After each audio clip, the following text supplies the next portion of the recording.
Hello and welcome to WJTS-Inform. I'm your host, Bill Potter. Let's find out about soups in this edition of WJTS-Inform as Jan Dougan is joining us from the Purdue Extension. She is the educator, the extension educator for Purdue Extension in Du Bois County. And Jan, welcome back to the show. Great to be here once again. Soups are always a great way to eat and keep yourself warm or just make yourself feel good inside or just because soup is good. How many different kinds of soups are there? Oh, that's a really tough question you asked, Bill, but there are a lot of different kinds of soups, and some probably that even people have created, you know, in the kitchen just using leftovers that we don't even know about. But so they don't even have a name, it's just leftover, right, whatever. Exactly, exactly. There's cold soups, there's hot soups, there's soups that are just broth, there are soups that have vegetables, there are meat soups, there are soups with pasta.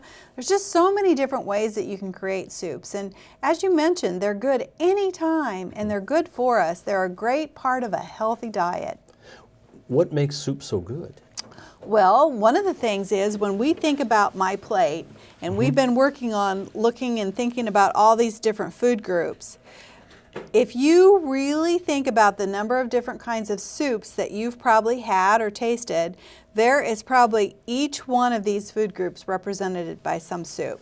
So let's think about that. So if we think about vegetables, what's your favorite soup that has vegetables in it? It'd be vegetable soup. Vegetable soup. So lots of different vegetables in vegetable soup. What about a soup with a protein in it?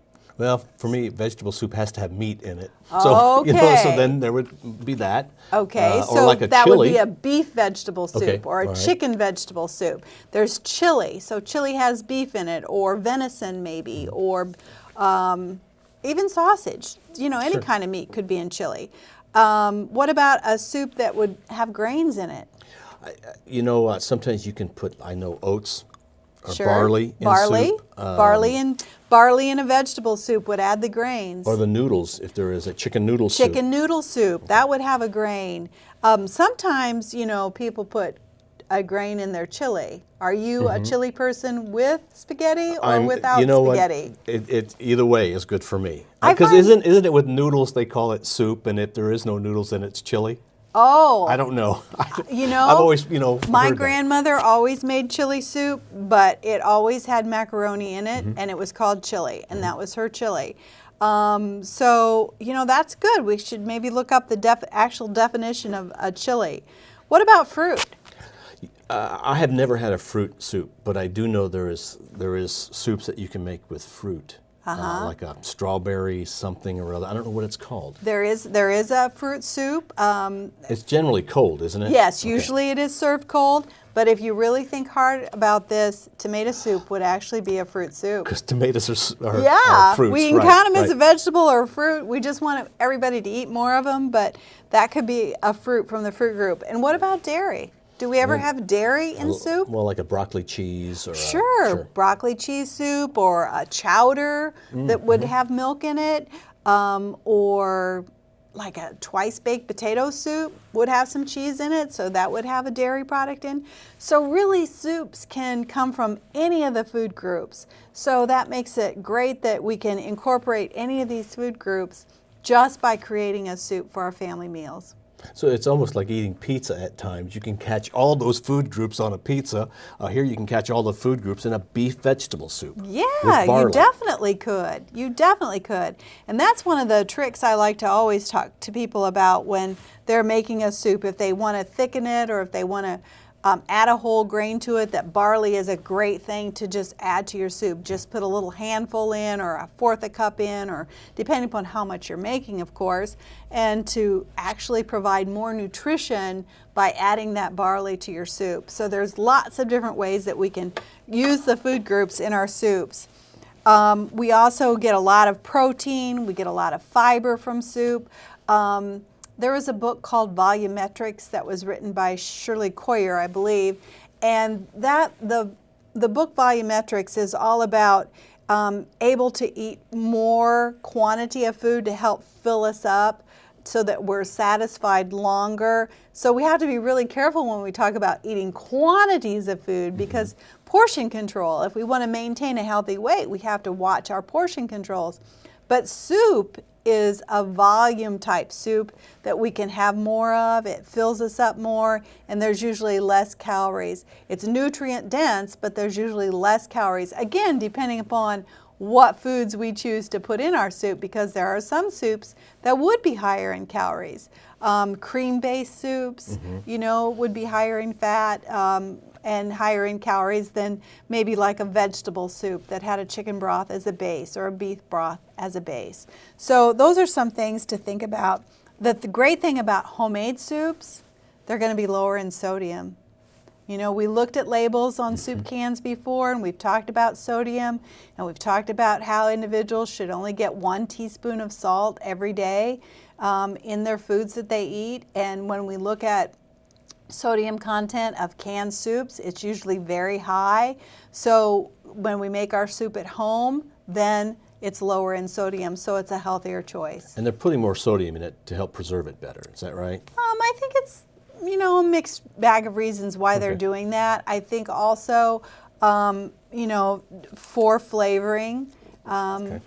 It's just, there's different reasons why that's happening. But what we want to look for, if we have to purchase a canned soup, or if we choose to purchase a canned soup, we want to look on the label, we want to check the sodium, and we want to make sure that it's under 5% of the daily value of sodium to be a great choice. Between 5 and 20% sodium to be a good choice, and if it's over 20%, that's a lot. That's a lot, and we might want to reconsider whether we purchase that can of soup or not. Now, this is a trick question for you. Okay. Why does soup taste better the day after? I always think chili's always better as a leftover than it is the day you make it. I think I agree with you on that, and I think the flavors are allowed to mellow more, come together more, and then when you reheat it again, it's just that better flavor. Okay, now. Plus, you didn't have to do any of the work that day. You just get to enjoy That's why it. It tastes so much better. With soups, and generally, if you're going to make soup, you're not making a serving of soup. Right. You're going to make a big pot of soup, which is the Right. best way to make soup. Right. But I'm sure that there is safety precautions you have to take to store that, because you need to cool that down a certain way, and then you need to store it a certain way. Right, and we always want to be conscious of food safety in the kitchen.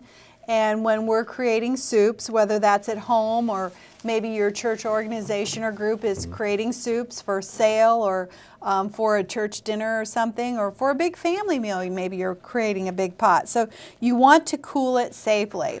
So if you're doing this at home, you want to keep in mind these guidelines. You want to divide the large amounts of hot leftovers into shallow containers. So that would be not more than 3 inches deep. So that's about that deep. Could be like a cake pan. Yeah, that would be a great way to do it, a cake pan. And put that in the refrigerator, and that will be quick cooling, or will cool more quickly. And you should use that soup within 3 to 4 days. 4 days is usually always the guideline for foods. You can't leave it on the counter to cool? No. Don't leave it on the stove in the big pot to cool down? Don't leave it on the stove in the big pot. Don't leave it on the counter. No, because it's going to stay in the danger temperature zone where foodborne pathogens can grow, and then that can cause a problem, because then that food could make us sick. So we want to cool it very quickly. If we want to keep our soup longer, we want to freeze our soup if we don't want to use it up within 4 days. And remember, you always need to leave a headspace, whatever kind of container you put it in, to put it in the freezer. First of all, it needs to be cooled first, and then put it in the container to be frozen. And you want to leave at least a 1/2 inch headspace. So there may be some expansion, and so leave that headspace. And then really you should use that soup within 2 to 3 months. Now in the freezer, it's not so much a food safety issue, it's going to be more of a quality issue. So the longer we keep food in a freezer, the less quality that food is. It's okay as far as safety-wise for us to use, but it just might not be quite as tasty as within that 2 to 3 month time period.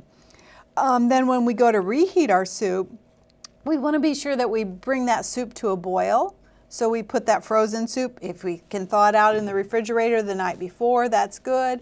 If we thaw it out in the microwave, we want to cook it immediately after that, and we want to bring it up to boil over a low heat. If it's too thick, just add a little bit more water to it, and then you'll have great soup for dinner. A great, evening meal that you can do ahead and have ready to go.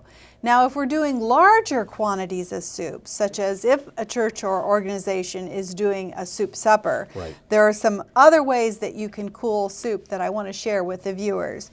So one of those is an ice water bath.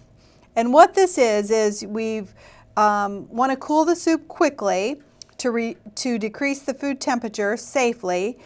We have that large container of soup. We want to take another container that's bigger that this container could fit in, or maybe use a sink or a reservoir. We put a lot of ice in, we put a little water in, we place the kettle of soup in that ice bath, and then we stir it to cool that down rather quickly. And as that ice melts, we need to add more ice, and that will cool it fairly quickly to do it that way. We also can put it in larger, shallow pans. But again, because in some of the institutional kitchens, they have larger refrigerators that they could slide that into, we still only want it to be 3 inches deep. So some of those sheet pans that they use would work, and then slide it into the refrigerator to add in the cooling. You can also, in your last step of cooking the soup, in some soups we want to add more water. Instead of adding more water, actually add ice. And that will melt, and that will start the cooling process of the soup to cool it down more quickly. Then some groups and organizations actually have what are called ice paddles. And so there's ice put in the paddle, and then you use that paddle to stir the soup, and that helps cool it down. When you say cool it down, what's cool? What would you constitute as cool? We have some, I'm trying to think what that temperature is right now. So it should go to a certain temperature? Yeah. Not like, okay, it feels pretty cool. We have a temperature guide zone, and I'm thinking, I don't want to say a temperature because I can't think right now what it is, but we want to take it down quickly and move it through that temperature zone so that it's cool enough that, it wouldn't feel hot or warm to you at all. It would feel cool. Okay. Okay, so that's kind of how we do that. Yeah. And that's why you have a sink with ice. That's a good way to cool that down quickly. Yes, yes. Now, but you can't really put it in the jars and then put it in ice, because glass jars will crack. Yeah, that could be a possibility that you would have breakage of the glass by doing that. Yeah, you wouldn't want to do that. So a metal pan or something to cool it down, then put it in the glass. You could put it in smaller containers in a metal pan and cool it down. But the idea is to move it quickly through that. And hopefully within 2 hours, if you're doing a whole big pot, hopefully in less than 2 hours you have that cooled down. Is there a temperature you need to heat it up to? Yeah, you should actually, whenever you do soup, you should actually bring it up to a boiling point. Okay. And then turn it down from there. Then let it simmer. Okay. Another way we didn't talk about for the home cook is they might want to do a slow cooker and make soup in a slow cooker, which my recommendation for using a slow cooker is always start that slow cooker on high, get it up to temperature, and then before you leave for work or before you go out in the yard to do some work or whatever, then you want to turn it down to low to cook that soup in the slow cooker. Okay, so no matter what kind of soup you make sure you cool it the right way. Yeah, right. Keep it safe. Jan, thank you very much for coming in. Our guest has been Jan Dougan. She is the Extension Educator for Purdue Extension in Du Bois County. Today we've been talking about soups, a great way to get everything on the plate that you need in the right kind of quantities, but make sure you cool it down right if you're making it at home. Thank you for watching WJTS-Inform. We are local people watching local people.